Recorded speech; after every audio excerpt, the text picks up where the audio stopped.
क्या आपने कभी सोचा कि हमारी बॉडी खुद को कंट्रोल कैसे करती है? यानी कोई भी मेरा हाथ अगर ऐसे मूव कर रहा है, मेरा हाथ ये ऐसे मूव कर रहा है, ये पेन मेरे हाथ में है, मुझे पता है ये पेन है, मुझे पता है ये फ़ोन है, मुझे पता है ये लैपटॉप है, ये कैसे पता है ना? मैं देख पा रहा हूँ, देखने से कुछ सिग्नल्स मेरे ब्रेन में जा रहे हैं और मैं बॉडी का मेरा मसल है ना, मेरा हाथ, मैं इसे मूव कर रहा हूँ, तो ये मैं मेरे कंट्रोल में है ना? तो क्या पता कुछ चीज़ें ऐसी भी होंगी जो मेरे कंट्रोल में नहीं होंगी। जैसे कि अगर मैं कोशिश करूँ अपने दिल को रोकने की कि यार भाई मत धड़क, तो क्या वो मेरे से कंट्रोल होगा? मुझे नहीं लगता ऐसे मैं कंट्रोल कर पाऊँ। तो इस चैप्टर में हम यही सब चीज़ों की बात करने वाले हैं कि कंट्रोल एंड कोऑर्डिनेशन, कैसे वो चीज़ें आपस में कोऑर्डिनेट होकर वर्क करती हैं और कैसे हमारा किन किन चीज़ों पर कंट्रोल है और कुछ चीज़ों पर हमारा कंट्रोल जो नहीं है, उन सब चीज़ों के बारे में पढ़ने वाले हैं। Welcome to the channel maths with Abhinav Batra. आज हम पढ़ने वाले control and coordination of class 10 science, और पहले काफ़ी टॉपिक्स पर वीडियोस ऑलरेडी आ चुके हैं, तो make sure you watch them and let's begin. देखो, कंट्रोल एंड कोऑर्डिनेशन पढ़ने के लिए आपको ये चीज़ जाननी होगी कि हर एक एक्शन का एक रिएक्शन होता है, जो कि फिजिक्स में हमने पढ़ा। अब क्या होता है कि कोई भी चीज़ हमने देखी, कोई भी चीज़ देखी, उसके बाद हमने हमारी बॉडी ने उस तरह से एक्ट किया, तो ये क्या करा, हमने उस स्टिमुलस को रिस्पॉन्ड किया। अब एकदम से जैसे यहाँ पर मैं जैकेट पहन कर बैठा हूँ, ये क्यों पहनी है? ये रिस्पॉन्स है। किसका रिस्पॉन्स? स्टिमुलस को। स्टिमुलस है कोई भी एक चेंज है हमारे एनवायरनमेंट में, कोई भी सराउंडिंग में एक चेंज हो रहा है। क्या चेंज है? कि आज टेम्परेचर कम है, मतलब आज ठंड ज़्यादा है, तो मैंने उसके लिए क्या रिस्पॉन्ड करा? मैंने एक जैकेट पहनी। तो इसी तरह से हमारे एनवायरनमेंट में जो जो चेंजेस होते हैं उसके बिहाफ पर हम क्या क्या रिएक्ट करते हैं, क्या क्या हम रिस्पॉन्ड करते हैं, इसी को बोलते हैं कि change in stimulus and response to stimulus. तो सारे ऑर्गेनिज्म में रिस्पॉन्ड करते हैं कोई ना कोई चेंजेस को, है ना, एनवायरनमेंट में, जो एनवायरनमेंट में हो रहा है उसके आसपास जो चेंजेस हो रहे हैं एनवायरनमेंट में, जिसको हम रिस्पॉन्ड करते हैं, उसी को बोलते हैं स्टिमुलाई। जैसे कि light, heat, cold, sound, smell, कुछ भी, है ना। एकदम से बाहर जोर से कुछ आवाज़ आई कुछ गिरने की, तो हमारा ध्यान एकदम से उधर जाएगा, फिर हम जाके देखेंगे तो क्या हो रहा है, ये क्यों उधर गया? Because it is a response to stimulus. हमारी बॉडी इसी तरह से बनी है। प्लांट्स भी ऐसे ही करते हैं और एनिमल्स भी ऐसे ही करते हैं, बट अलग अलग तरह से करते हैं। कंट्रोल एंड कोऑर्डिनेशन जो एनिमल्स में होता है वो किस तरह से होता है वो देखना। एक तो होता है नर्वस सिस्टम की मदद से, एक होता है एंडोक्राइन सिस्टम की मदद से। जब नर्वस सिस्टम की उससे होता है तो क्या होता है, नर्वस और मस्कुलर टिश्यूज में हेल्प करते हैं, ये दो कंट्रोल करता है सब कुछ। और नर्वस टिश्यू किससे बना है? एक नर्व सेल से बना है, काफ़ी सारे नर्व सेल से मिलकर बना है, जिनको हम बोलते हैं न्यूरॉन्स। और वो स्पेशलाइज्ड होते हैं। किस में स्पेशलाइज्ड होते हैं? इंफॉर्मेशन कंडक्ट करने में। कैसे करते हैं? इलेक्ट्रिकल इम्पल्स जो होते हैं, एक बॉडी पार्ट से दूसरी पार्ट में इलेक्ट्रिकल इम्पल्स ले जाते हैं। अब सोच रहे हो कि वो कैसे होता है, आगे आएगा डायग्राम्स के थ्रू, वो भी बताएंगे। फिर आते हैं कुछ रिसेप्टर्स। कुछ रिसेप्टर्स हैं, कुछ ऐसे स्पेशलाइज्ड टिप्स हैं जहाँ पर नर्व सेल्स होते हैं, वहाँ पर वो चीज़ें इंफॉर्मेशन डिटेक्ट करते हैं और आगे तक ले जाते हैं। वो कौन कौन से हैं? ईयर। ईयर में कौन से होते हैं? फोनो रिसेप्टर्स होते हैं। ये चीज़ें याद होनी चाहिए। फोनो रिसेप्टर्स होते हैं जो हमें सुनने में हेल्प करते हैं और बैलेंस मेंटेन करते हैं बॉडी का। जो सुन नहीं सकता अपनी बॉडी को सही से बैलेंस नहीं कर सकता, ये एक फैक्ट है। आइज़ के अंदर फोटो रिसेप्टर्स हो सकते हैं, हमें देखने में हेल्प करते हैं। अब जैसे मेरे सामने लैपटॉप है, मेरे सामने मोबाइल फ़ोन है, तो मैं ये देख रहा हूँ, मुझे पता लग रहा है। क्यों? क्योंकि इसकी एक इन्वर्टेड इमेज मेरे रेटिना पे बन रही है, और वहाँ से जो ऑप्टिक नर्व्स हैं वो सारी इन्फॉर्मेशन कहाँ तक ले जा रहे हैं? मेरे ब्रेन तक ले जा रहे हैं, है ना। तो फोटो रिसेप्टर्स हैं जो कि मुझे देखने में हेल्प करते हैं हमें इन जनरल। स्किन में थर्मो रिसेप्टर्स होते हैं जो कि हॉट और कोल्ड को पता लगा पाते हैं, और टच को भी, स्किन से हम टच करके भी पता लगा सकते हैं। नोज में ओल्फैक्टरी रिसेप्टर्स होते हैं जिनका काम होता है स्मेल को डिटेक्ट करना। टंग में गस्टेटोरी रिसेप्टर्स होते हैं जिनका काम होता है टेस्ट को डिटेक्ट करना। ये कुछ चीज़ें हैं जो कि आपको याद होनी चाहिए, एमसीक्यू के पर्पज से काफ़ी इंपॉर्टेंट है।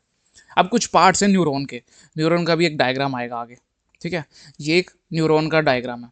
इसमें क्या होता है, कुछ पार्ट्स हैं। एक है डेंड्राइट, ये बीच में होता है न्यूक्लियस, ये सेल बॉडी है, नर्व्स की एंडिंग है, और एक्सोन है, ठीक है। अब होता क्या, जो डेंड्राइट होता है वो इन्फॉर्मेशन एक्वायर करता है।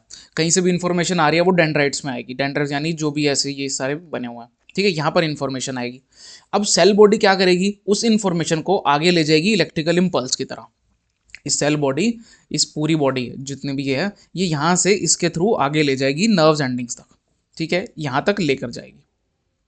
उसके बाद एक्सोन क्या करेगा? एक्सोन सबसे लॉन्गेस्ट फाइबर है हमारी बॉडी में, सेल बॉडी में। Longest fibre on the cell body is called axon. इस पे क्वेश्चन आता है शॉर्ट में, जो कि इलेक्ट्रिकल इम्पल्सिस को हम वो एक सिग्नल्स के कन्वर्ट करके डेंड्राइट से न्यूरॉन को दे देता है। जैसे कि सेल बॉडी से डेंड्राइट चल जाएगा न्यूरॉन के। जैसे कि मैं तुम्हें बताता हूँ होता क्या, यहाँ सेल बॉडी है, यहाँ से वो जाएगा नर्व एंडिंग तक अगले, और यहाँ पर एक और सेल बॉडी अटैच होगी पूरी। यहाँ पर एक और सेल बॉडी अटैच होगी, उसके डेंड्राइट्स को चला जाएगा। यानी जो इलेक्ट्रिकल इम्पल्स आ रहा था सेल बॉडी से, वो अगले के न्यूरॉन के डेंड्राइट को दे देगा और ऐसी सिग्नल्स आगे ट्रांसफॉर्म होते जाएंगे। साइनैप्स क्या है? साइनैप्स होता है, जैसे अब मैंने कहा एक नर्व एंडिंग है यहाँ पर, यहाँ डेंड्राइट, अगला एक और सेल यहाँ पर कनेक्टेड होगा। वो क्या करेगा, यहाँ पर जो उसके बीच में स्पेस है ना, एक की नर्व एंडिंग और दूसरे का डेंड्राइट्स है ना, इनके बीच में जो स्पेस है उसको बोलते हैं साइनैप्स। जो गैप है नर्व एंडिंग एक न्यूरॉन के और डेंड्राइट दूसरे न्यूरॉन के बीच का स्पेस है जो, उसको बोलते हैं साइनैप्स। ये काम क्या करता है, यहाँ पर जो इलेक्ट्रिकल सिग्नल यानी इलेक्ट्रिकल इंपल्स जो आ रहा था वो केमिकल सिग्नल में कन्वर्ट हो जाएगा आगे की ट्रांसफॉर्मेशन के लिए। फिर आगे जो केमिकल था वो वहाँ से इलेक्ट्रिकल में कन्वर्ट हो गया, ऐसी केमिकल में कन्वर्ट होकर वापस जाएगा और ऐसे ही सारा प्रोसेस चलता रहेगा। उसके बाद देखते हैं, अब आता है रिफ्लेक्स एक्शन। रिफ्लेक्स एक्शन में क्या होता है, एकदम से कहते हैं ना, रिफ्लेक्सेस बहुत अच्छे हैं, इससे कोई भी चीज़ गिरी एकदम से पकड़ लेंगे। जैसे तुमने स्पाइडरमैन मूवी देखी होगी, स्पाइडरमैन क्या करता है, उसके रिफ्लेक्सेस होते हैं, एकदम से पकड़ लेता। तो वही होते हैं रिफ्लेक्स एक्शन होता है, क्विक सडन और इमीडिएट रिस्पॉन्स होता है, एकदम से, उसके लिए सोचना नहीं पड़ता। जैसे टांग में झटका आ गया, withdrawal of hand on touching a hot object, एकदम से तुम गए किचन पे गर्म सी केतली पकड़ ली और एकदम से छोड़ दी, वो क्या था, एक रिफ्लेक्स एक्शन था। अब क्या होता है, रिफ्लेक्स आर्क होता है, उसमें क्या होता है, एक पाथवे होता है रिफ्लेक्स आर्क, जिसमें क्या होता है कि जो नर्व इम्पल्सेस होते हैं ना, वो रिफ्लेक्स एक्शन के थ्रू पास करते हैं। ठीक है, रिफ्लेक्स एक्शन के दौरान पास करते हैं रिफ्लेक्स आर्क से। क्या होता है, जो स्टिमुलस है यानी कोई भी हीट मिली, वो कहाँ टच हुई, स्किन में टच हुई जो कि एक रिसेप्टर ऑर्गन है, वहाँ से हमारी स्पाइनल कॉर्ड में गई, स्पाइनल कॉर्ड से वो इफेक्टर ऑर्गन पे गई जो कि हमारे मसल्स हैं। ठीक है, effector organ that is muscles, और वहाँ से हमें रिस्पॉन्स मिला कि ब्रेन से हटाना है, मतलब स्पाइनल कॉर्ड ही ये सब चीज़ें कर रही है सिस्टम। उसका आता है रिस्पॉन्स। रिस्पॉन्स तीन टाइप का होता है, वॉल्यूंटरी, इनवॉल्यूंटरी और रिफ्लेक्स एक्शन। वॉल्यूंटरी कौन कंट्रोल करता है, फोर ब्रेन। फोर ब्रेन का काम क्या होता है, सोचना, लिखना, ये सब। इनवॉल्यूंटरी जो कि ब्रेन का कौन सा पार्ट कंट्रोल करता है, मिड ब्रेन और हिंड ब्रेन, वो काम क्या करता है, हार्ट का बीट करना, वॉमिटिंग होगी आपको, रेस्पिरेशन यानी सांस लेना। रिफ्लेक्स सेक्शन क्या होता है, जो एकदम से होता है, वो कौन कंट्रोल करता है, स्पाइनल कॉर्ड करता है। वो क्या करता है, हमारा हाथ हटा लेना किसी गर्म चीज़ को पकड़ते हुए। ठीक है, इसकी ज़रूरत क्या है, अब देखो कुछ चीज़ ऐसी है, जैसे अब हॉट ऑब्जेक्ट हो गया, हमने पकड़ लिया, अगर अगर हमें पता ही नहीं है कि इसकी ज़रूरत क्या है, मतलब हमारा रिफ्लेक्स सेक्शन अगर हमारा काम नहीं करेगा, सोच के देखो, गर्म पतीला था, गैस पे उबल रहा था, या फिर कहीं आग जल रही है, तुमने उसकी लकड़ियाँ उठा ली, अब उठाओगे तो तुम, अगर वो रिफ्लेक्स एक्शन काम नहीं कर रहा तो तुम्हारे हाथ तो जलने लग जाएंगे, तुम्हें उससे नुकसान हो जाएगा। इसीलिए रिफ्लेक्स एक्शन बहुत ज़्यादा ज़रूरी है, और इसीलिए ये जो होता है ना, ये जल्दी हो जाए, इसीलिए जो सिग्नल आता है ये स्पाइनल कॉर्ड से आ जाता है ब्रेन की बजाय। तो ये चीज़ काफ़ी इंपॉर्टेंट है। अब ह्यूमन नर्वस सिस्टम दो पार्ट्स में, एक तो सेंट्रल नर्वस सिस्टम और एक peripheral nervous system. Central nervous system में ब्रेन और स्पाइनल कॉर्ड है, और पेरिफेरल नर्वस सिस्टम में आता है cranial nerves arise from the brain, यानी ब्रेन से जो क्रेनियल नर्व्स निकल रही हैं वो कंट्रोल करते हैं, और जो स्पाइनल कॉर्ड से जो स्पाइनल नर्व्स निकल रही हैं वो कंट्रोल करता है। इनके बारे में पढ़ते हैं। देखो, सबसे पहले रिफ्लेक्स आर्क के बारे में जो बात करी थी वो इस तरह से काम करता है, जैसे था यहाँ पे आपने पढ़ा, गर्म कोई ऑब्जेक्ट था, जो इफेक्टर था यानी यहाँ पर जो स्किन था, उसने वो फील करा, वो सेंसरी न्यूरॉन के थ्रू कहाँ गया, हमारी स्पाइनल कॉर्ड में गया, स्पाइनल कॉर्ड ने वो मैसेज ब्रेन को दिया, और जिससे वापस वो सिग्नल आया कि भाई इसको छोड़ दे मोटर न्यूरॉन के थ्रू, और वो बंदा उसको छोड़ देगा। ठीक है, इस तरह से काम करता है। ये हमारा ह्यूमन ब्रेन का डायग्राम है, जिसके अंदर कुछ कुछ पार्ट्स हैं, ये सेरिब्रम, क्रेनियम, एक सेकेंड थोड़ा और जूम करके एक बार दिखा देते हैं आपको। ठीक है, ये मिड ब्रेन, ये स्पाइनल कॉर्ड। स्पाइनल कॉर्ड कहाँ से कनेक्टेड होती है, जो हमारी नेक होती है पीछे यहाँ पर, इस जगह पर यहाँ से कनेक्टेड होती है। तभी बोलते हैं स्कूल में बच्चों को यहाँ पर नहीं मारना चाहिए, क्योंकि यहाँ पर मारने से कंकशन हो जाता है, बहुत भारी डैमेज हो सकता है। तो अगर आपके टीचर्स आपको कभी ऐसा मारते हैं बेटा, तो मेक श्योर आप उनको एक बार इन्फॉर्म करेंगे, सर यहाँ पर हमारा स्पाइनल कॉर्ड यानी जो नर्व्स होते हैं यहाँ पर कनेक्टेड होती हैं, तो यहाँ पर मारोगे तो मेरे ब्रेन की फंक्शनिंग भी कुछ दिक्कत हो सकती है, और बेटा उस टीचर का तो कुछ बचना नहीं। उसके बाद किसी को कुछ ऐसा हो गया ना, वो टीचर तो पैर पकड़ेगा। तो बता दो कि ऐसा ऐसा होता है, क्योंकि साइंस टीचर्स के अलावा और किसी को ज़्यादा पता नहीं होता, और कई बार साइंस के टीचर्स भी इसे नेग्लेक्ट कर रहे होते हैं। मैं मानता हूँ जब तक हमें साइंस की नॉलेज को हमने रियल लाइफ में नहीं लगाया, फिर हम काहे के टीचर्स हैं, अगर हम उसको इतनी चीज़ों को सीख ही नहीं पा रहे तो। ठीक है, यहाँ पर एक हाइपोथैलेमस होता है, इस जगह पर पिट्यूटरी ग्लैंड होता है, यहाँ पर ये पिट्यूटरी ग्लैंड होता है, ये हिंड ब्रेन है, उसके पार्ट्स हैं, ये देखो, ये पोन्स, मेडुला और सेरिबेलम। उसके बाद आता है ये फोर ब्रेन, आगे का जो हिस्सा होता है वो होता है फोर ब्रेन। ठीक है, आगे पढ़ते हैं हम इसको कि है क्या ह्यूमन ब्रेन में। देखो, जो ब्रेन होता है ना, वो कोऑर्डिनेटिंग सेंटर होता है, सारा काम वही है, जैसे सीपीयू होता है कंप्यूटर का, वैसे ही हम ब्रेन होता है। Fore brain, mid brain, hind brain. Fore brain क्या काम करता है, जितने भी कॉम्प्लेक्स होते हैं, स्पेशलाइज्ड पार्ट होते हैं, वो यही काम करता है। ठीक है, और उसके अंदर मेन जो होता है वो होता है सेरेब्रम। अभी क्या काम करता है, सोचने का, कोई भी काम है, वॉलंटरी एक्शन तुम्हारे मन के अंदर है। मेरा मन है कि मेरे को वीडियो बनानी है तो मैं इसको कर रहा हूँ, तो ये कंट्रोल कर रहा है। मेरा मन है मुझे बुक पढ़नी है तो मैं पढ़ूंगा, क्योंकि मैं ये मेरा फोर ब्रेन कंट्रोल कर रहा है। कोई भी तुम्हारी मेमोरीज है वो स्टोर होती है यहाँ पर। सेंसरी इम्पल्स अलग अलग बॉडी पार्ट से आते हैं और वो यहाँ पर इकट्ठा हो जाते हैं, ये मतलब ये उसको रिसीव करता है। और भूख जो लगती है वो भी फोर ब्रेन के अंडर उसका सेंटर होता है। मिड ब्रेन क्या करता है, इनवॉलंटरी एक्शंस। इनवॉलंटरी एक्शंस जो अपने आप हो जाते हैं, जैसे हमारी आंखों का प्यूपिल का साइज, हम बाहर गए, आंखों का साइज क्या होता है, अलग तरह से एडजस्ट हो जाता है प्यूपिल का, और अंदर आते हैं फिर हमें देखा होगा दिखने में कम हो जाता है, क्योंकि प्यूपिल का साइज बाहर छोटा हो जाता है, अंदर आते हुए बड़ा होने में उसको टाइम लगता है। और reflex movements of the head, neck and trunk, बहुत सारी चीज़ें अपने आप होती हैं, जैसे अब एकदम से ऐसे अपने आप हो जाती है ना, बॉडी की मूवमेंट्स थोड़ी थोड़ी होती है, हमें फील नहीं होती ज़्यादा वो। उसके बाद आता है हिंड ब्रेन। हिंड ब्रेन के तीन पार्ट होते हैं, एक तो सेरिबेलम, एक मेडुला और एक पोन्स। सेरिबेलम क्या करता है, पोस्चर और बैलेंस मेंटेन करता है, और ये क्या करता है, वॉलंटरी एक्शंस जो है ना उसकी प्रिसीजन हो बहुत अच्छे से काम करने के लिए, ताकि प्रिसाइजली काम करे, जैसे पेन को उठाना। मेडुला क्या काम करता है, ये इनवॉलंटरी एक्शंस को कंट्रोल करता है, जैसे बीपी, सलाइवा, जैसे ब्लड प्रेशर हो गया, बीपी, सलाइवेशन, जैसे हमारा सलाइवा प्रोड्यूस होता है वो, और वॉमिटिंग, ये सब कंट्रोल करता है मेडुला। इन पे जो क्वेश्चंस आते हैं वो एमसीक्यूज की फॉर्म में भी आता है, और इस पे पूरा पूरा बड़ा क्वेश्चंस भी आ सकते हैं। पोन्स क्या करते हैं, इन्वॉलंटरी एक्शंस कंट्रोल करता है, जैसे कि रेगुलेशन ऑफ रेस्पिरेशन। रेस्पिरेशन जैसे हमारा सांस लेना, उसको कंट्रोल करता है पोन्स। अब आता है ब्रेन और स्पाइनल कॉर्ड की प्रोटेक्शन। जैसे ब्रेन है, ब्रेन के अंदर ना एक बलून है जैसे हमारा वो, और ना लिक्विड से फिल्ड है, फ्लूइड से फिल्ड है। अब वो क्या काम करता है, शॉक अब्जॉर्बर की तरह काम करता है। किसी को सिर पे चोट लग जाए तो वो शॉक अब्जॉर्ब कर लेता है। कौन करता है, वो जो लिक्विड फिल्ड बलून है, ठीक है, और उसको क्रेनियम के अंदर यानी स्कल या फिर ब्रेन बॉक्स के अंदर है वो। स्पाइनल कोड के अंदर, स्पाइनल कोड कहाँ है कि वर्टिब्रल कॉलम है, जो पूरी ऐसे आती है ना, ऐसे से वर्टिब्रा होते हैं, पूरा ऐसे हड्डी बनी होती है रीढ़ की हड्डी, उसके अंदर होती है। उसके बाद आता है coordination between nerves and muscular tissue. देखो कोई भी स्टिमुलस मिला, कोई बाहर से रिस्पॉन्स होगा, वो सेंसरी ऑर्गन उसको सेंस करेगा, सेंसरी नर्व्स के थ्रू वो क्रेनियल नर्वस सिस्टम पे जाएगा, वहाँ से इन्फॉर्मेशन रिसीव होगी, प्रोसेस होगी, डिसीजन लिया जाएगा, और कोई भी रिस्पॉन्स जनरेट होगा। रिस्पॉन्स जनरेट होने के बाद मोटर नर्व तक जाएगा, वहाँ से क्या होगा, आगे मोटर नर्व मसल्स को देगी, वो सारे मसल प्रोटीन्स को रीअरेंज करने के बाद आगे पूरा रिस्पॉन्स दे देंगे मसल को, ठीक है। मसल शॉर्टन यानी मसल्स वहाँ पर कॉन्ट्रैक्ट हो जाएंगी, और कोई मतलब वहाँ तो सिग्नल पहुँच गया, मेन बात तो ये है। और उसके बाद वो सामने से रिस्पॉन्स देंगे हम। देखो अब क्या इतना कॉम्प्लेक्स प्रोसेस है, और होता चुटकियों में, बिल्कुल इंस्टेंटली होती हैं चीज़ें, और कैसे हम पढ़ेंगे तो उसमें पता लगता है, तो यहाँ से जाता है फिर यहाँ से आता है। ओहो वेट सॉरी, देखो कैसे कैसे चीज़ें काम करती हैं, है ना, मस्त। हाँ उसके बाद थोड़ा सा, हाँ अब इलेक्ट्रिकल कम्युनिकेशन या फिर नर्वस सिस्टम की लिमिटेशंस क्या। लिमिटेशन देखो ये है कि ये ना नर्वस टिश्यू से कनेक्टेड है, ठीक है, ये उसी सेल्स को जाएंगे, मतलब ये वहीं तक पहुंचेंगे जहाँ नर्वस सेल्स है, नर्वस टिश्यू है, उसके अलावा और जगह पे नहीं जा पाएंगे ये इलेक्ट्रिकल इम्पल्स। उसके बाद जो जनरेशन होता है, ट्रांसमिशन होता है इलेक्ट्रिकल इम्पल्सिस का, उसको टाइम लगता है, ताकि वो मैकेनिज्म को रीसेट करे, ताकि अगला इंपल्स दे सके, उसको टाइम लगता है। तो एकदम से ऐसा नहीं कि एकदम से उसने कुछ सोचा और एकदम से वो आ जाएगा अगला ही, उसको थोड़ा सा टाइम लगेगा सोचने का। और प्लांट्स का कोई नर्वस सिस्टम नहीं। फिर आता है कोऑर्डिनेशन इन प्लांट्स। प्लांट्स के अंदर मूवमेंट होती है, दो टाइप की होती है, एक तो इंडिपेंडेंट ऑफ ग्रोथ और एक डिपेंडेंट ऑफ ग्रोथ। एक ग्रोथ पर डिपेंडेंट है और एक ग्रोथ पर डिपेंडेंट नहीं है। अगर नहीं है वो क्या है, वो इमीडिएट रिस्पॉन्स देंगी स्टिमुलस पर, कुछ भी हो तो एकदम से वो इमीडिएट रिस्पॉन्स आएगा। उसमें क्या होता है, वो इलेक्ट्रिकल केमिकल मीन्स है जो उनका, उसके थ्रू इन्फॉर्मेशन ले जाएगा सेल से सेल तक, इलेक्ट्रिकल से केमिकल मीन्स तक, इलेक्ट्रिकल से केमिकल में कन्वर्ट करते करते। और कोई मूवमेंट हो पाए उसके लिए सेल को अपनी शेप वगैरह चेंज करनी पड़ेगी।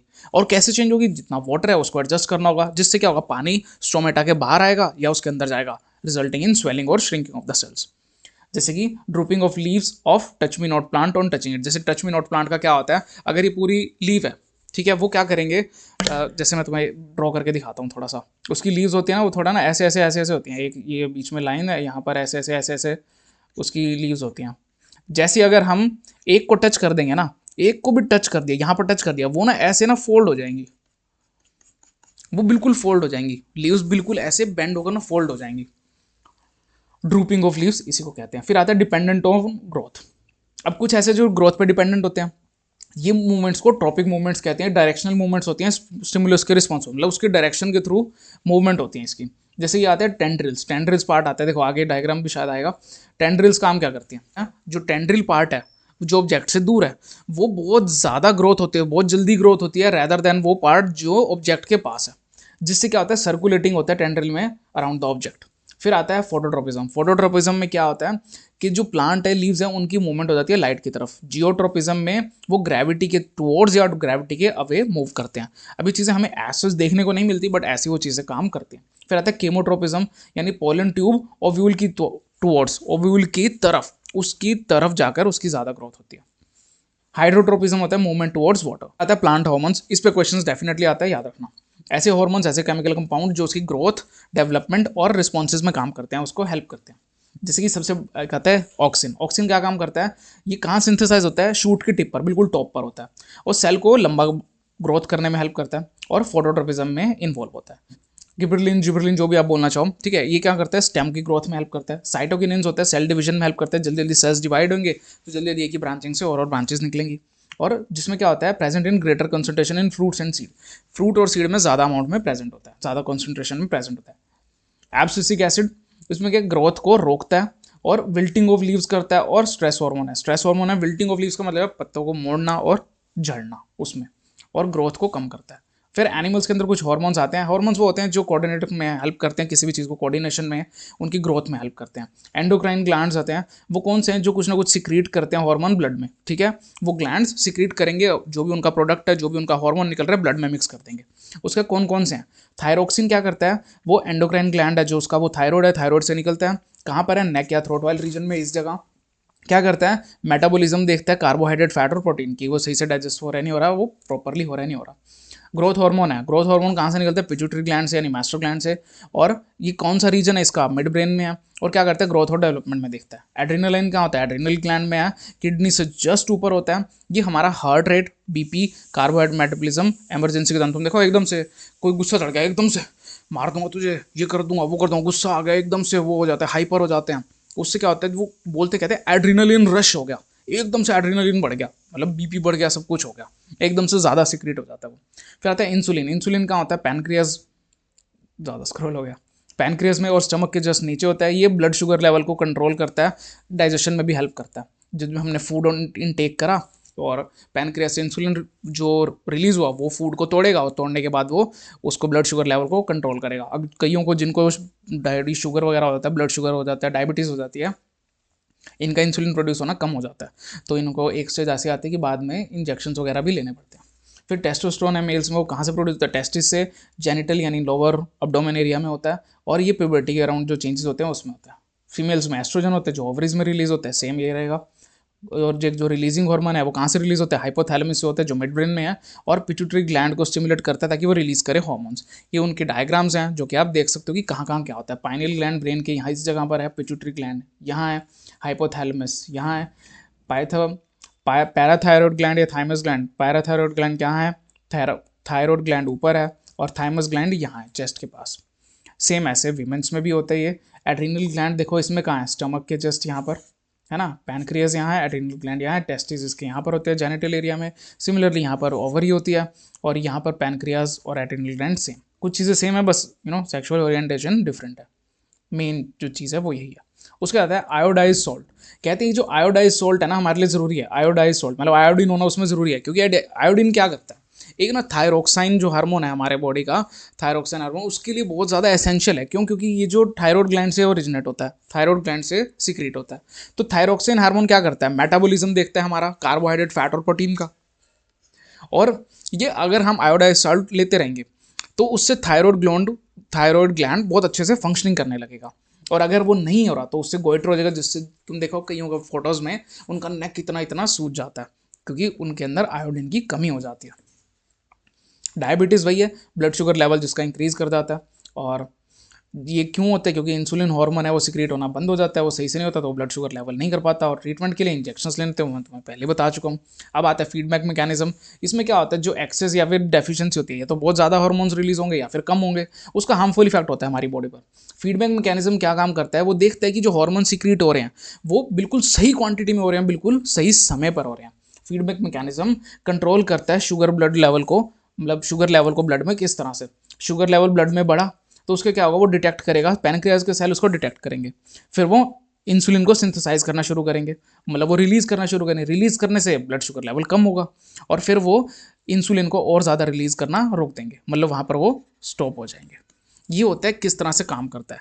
और जब ये हो गया, डिटेक्ट कर दिया और फिर ब्लड शुगर लेवल फॉल हो गया, मतलब डिटेक्शन से शुरू हुआ और जब ब्लड शुगर लेवल रुक गए वहाँ पर, मतलब वो कंट्रोल हो गए, तो वहाँ पर ये स्विच ऑफ हो गया। स्विच ऑफ फीडबैक सेंड का मतलब लिखा हुआ है कि वहाँ पर हो गया और फीडबैक आगे पहुँच गया। फीडबैक मैकेनिज्म ही काम करता है। तो ये था पूरा चैप्टर कंट्रोल एंड कोऑर्डिनेशन का बायोलॉजी का क्लास 10th। आई होप आपको समझ आया। अगर आपको अच्छा लगा तो आप कमेंट करके ज़रूर बताना, लाइक करना हमारी वीडियो को और सब्सक्राइब करना चैनल को ऐसी और वीडियोज़ के लिए। I take care you, God bless.